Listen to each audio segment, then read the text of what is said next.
Hi, everybody. Hi, everybody. I'm concerned about the Zoom, so it's good to see everybody. We got a nice full room tonight. So it just took warmer weather, huh? Basically, basically. And maybe being closed last week. I'm sorry for anyone who made the trip. Just a reminder, if CMS is closed, we're closed. So even though that night it was like warm or, fine. Sorry. Can everybody hear me? Good, great, thanks. So, let's all take a nice stretch. And just whatever feels good. And make some eye contact with someone that you haven't right near you. It's like a hello, nod even. Cool, good. Okay, so I'm Debbie George, one of your 6 Dharma leaders, and I'm happy to be here and happy we're all here.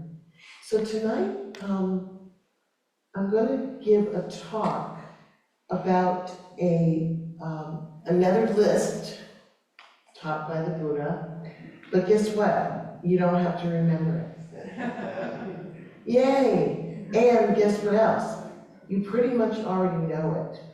You just don't know that you know it. So it is, oh, by the way, my pronouns are she, her. Just want to start making that respectful gesture. So this is the 5 spiritual powers, okay? Other translations are 5 spiritual faculties, 5 spiritual strengths, or the 5 spiritual forces. So all of those different translations are pointing us to, this is kind of like a strong 5, right? Powers. Okay. And we all have them already. So what this teaching is about isn't like I say, memorizing them. It's about really contemplating them to understand them better. And for me, because the Buddha gave tens of thousands of talks, and a lot of the characters or the different aspects of the different lists are repeats, and this is no different. So you want to just lift them up in your awareness. So of the 5, the middle one, you can maybe even guess. It's like the fulcrum that keeps everything in balance. Mindfulness. Mindfulness. So that's the middle of the 5.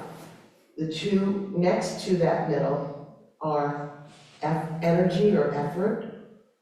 Virya is the Pali word. And concentration, a better translation is steadiness or stability. Guess what those 3, where you find those 3? Those are the 3 mind training steps on the Eightfold Path. Effort, mindfulness, and concentration. And here they are, the middle 3 of the 5. The 5th one, so again, mindfulness in the middle is keeping the 2 on each side balanced. So the 5th one is wisdom. This is about kind of a culmination of the path. It is the culmination of the path. It is eradicating ignorance. It is seeing things as they are. It's understanding the nature of nature and the nature of, the mind. I'm gonna be going through all these again, and the first one you might find surprising, and you have a relationship to it, but it's not as common, and it's called faith. So the spiritual power of faith. And this is, in fact, It's sada is the Pali word, and it's a verb, as is the translation of faith in Latin and Hebrew, verbs. So we think of it as like, something, you have faith, you believe, almost like blind faith. But actually the origin in all of those ancient languages, it's a verb, it's an action, it's something you do. So I thought about, so in this first one, faith, it has two parts to it. The first initial part is called bright faith, and it develops into verified faith. So you remember the Buddha said a lot of times after his lesson, he said, "Ehi passako." See, I'll point the way, you see for yourself. So again, with this teaching of faith, this spiritual power, we want to verify it. So I thought about it, and like, we have faith in people. So maybe even like a hiking guide or somebody who's going to take us in the wilderness, Somehow we have faith in that company, or we got to read their resume or whatever, and we have faith in them. We're not going to go to a crowd, of people and just walk up to somebody and say, "I have complete faith in you." There's nothing based on, it's nothing based on anything, So this is called bright faith. This is important, really important, because it's what gets us started. So I want to take a moment, I want you all to stop and think about what got you interested in the meditation path, what got you, what were your initial experiences? So I want you to stop and close your eyes even, be like, just think about your beginnings on the journey.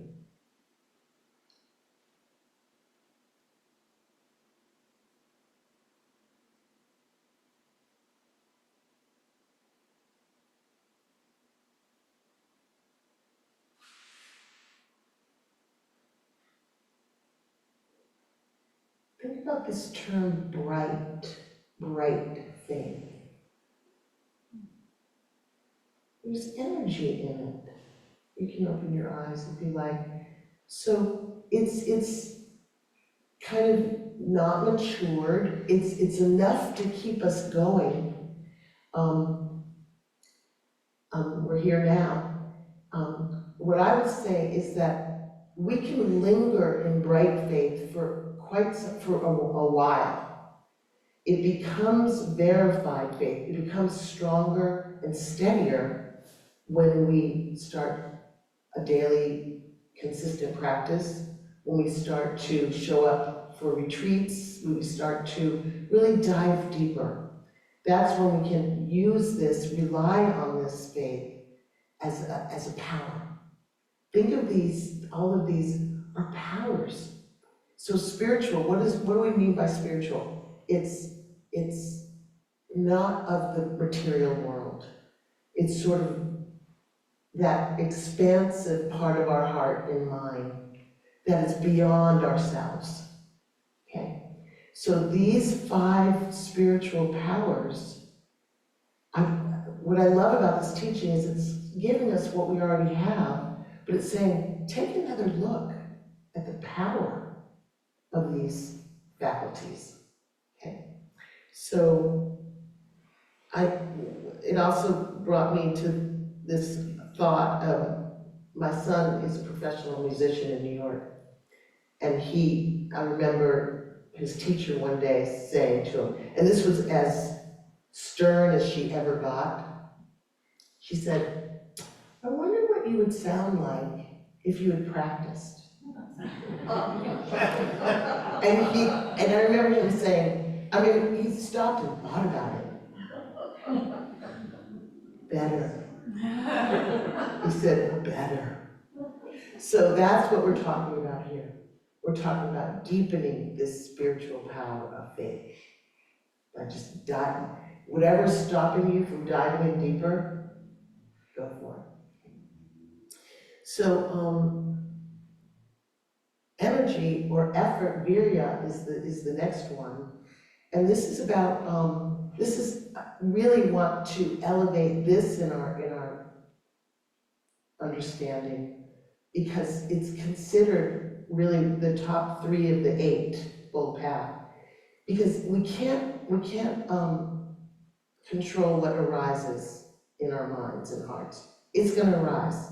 We don't have control over that.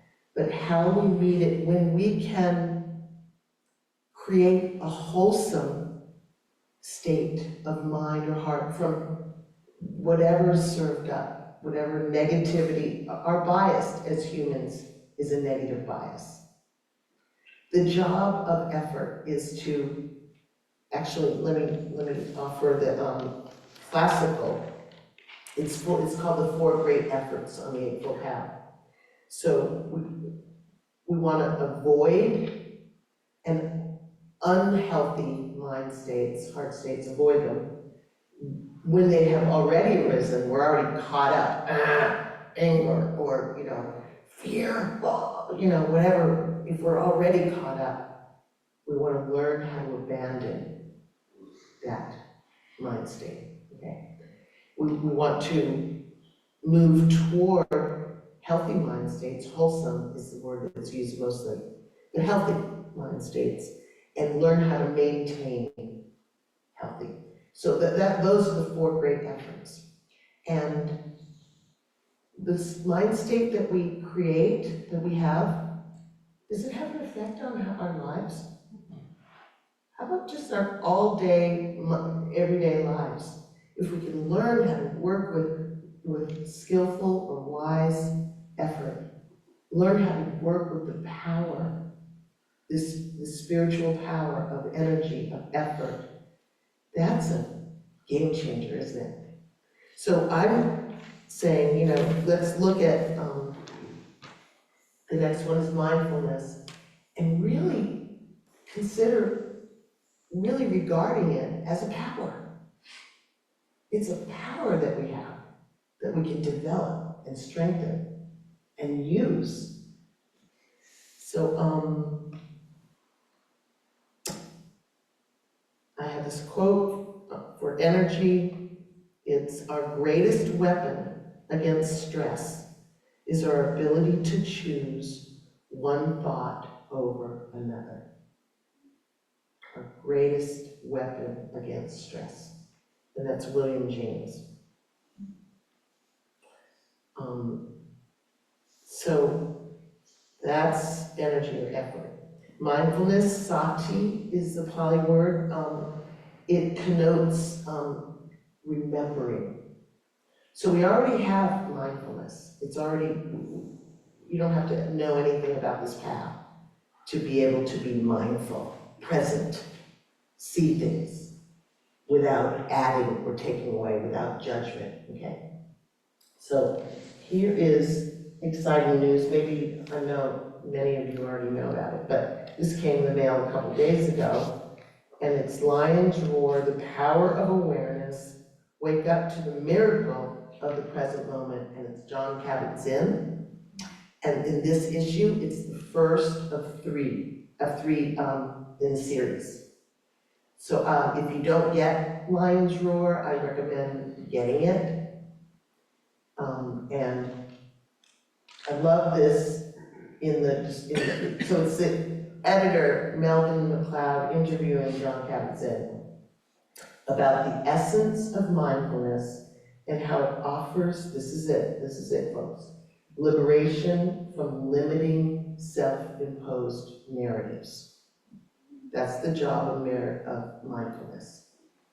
It offers us liberation, freedom from limiting self-imposed narratives.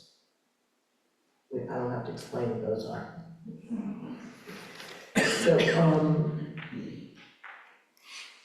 mindfulness is a power.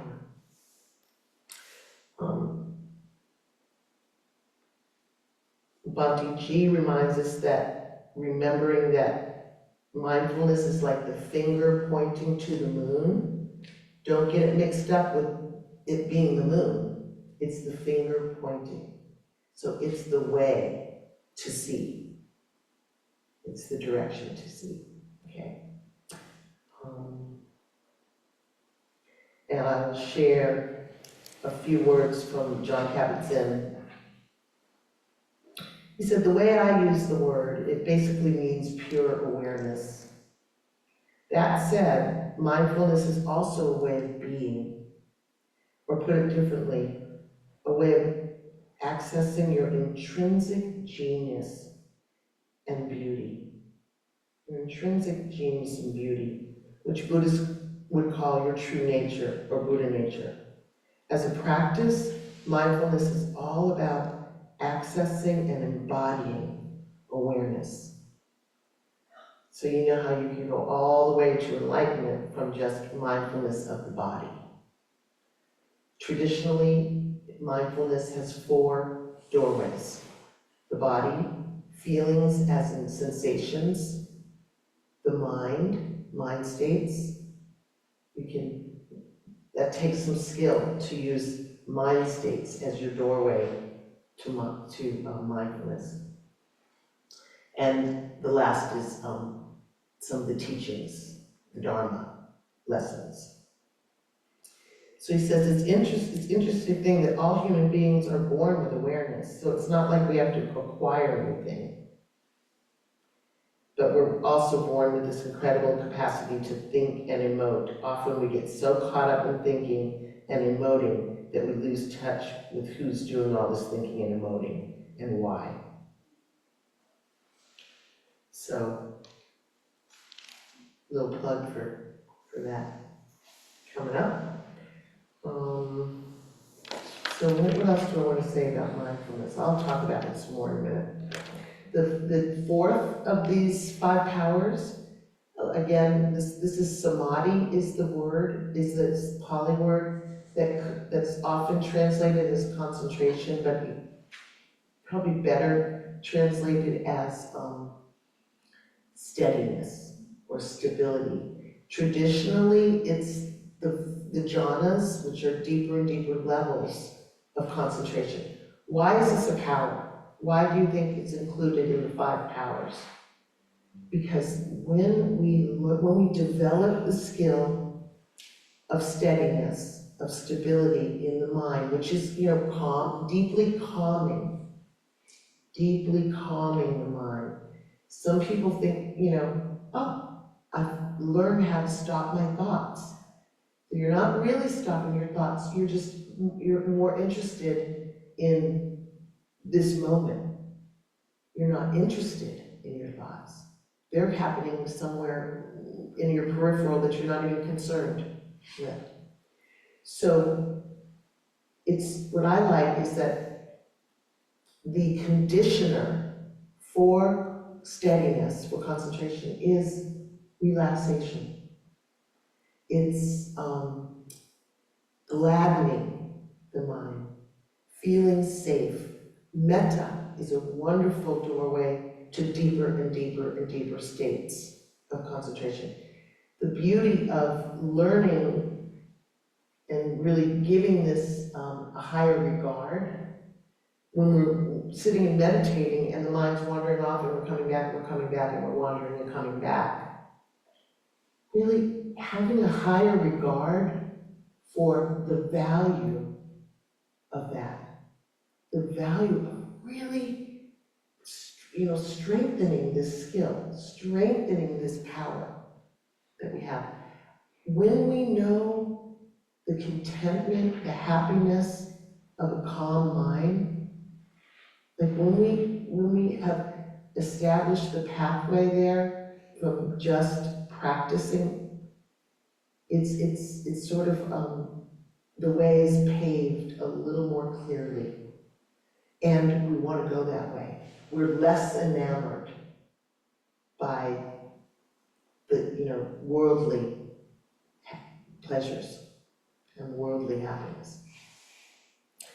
And the final, okay, let me tell you what I wrote here. Concentration, clearly a powerful tool to develop. So be diligent, know the happiness of a concentrated mind. one breath at a time. Okay, wisdom is the final spiritual power. So what are we talking about? We're talking about discernment, being able to see, what are we discerning? What leads to freedom and what leads to more suffering. So that's what we're starting to wise up. We're starting to be able to see more clearly how we're ignorant of constant change, constant flux and flow of life. Once we start to tune in, once our wisdom becomes stronger from all the other practices we're doing,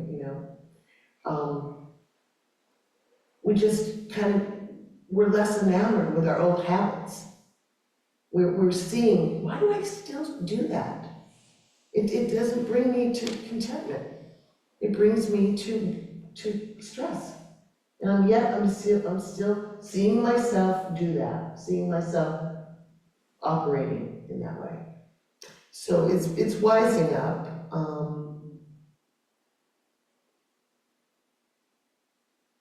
And it's knowing versus seeing. So it's kind of now, I understand that there's impermanence, that there is unsatisfactoriness, the three characteristics of life for all of us, and that we take our 5 parts of us as a solid entity that, sees the world, when actually everything is changing all the time, our bodies, our feelings, our perceptions, our mental volitions, and our consciousness. It's always in flux. And what we hang on to as, when we look for stability and security and happiness in that which is constantly changing, which is everything, all phenomenon. Did I leave anything out?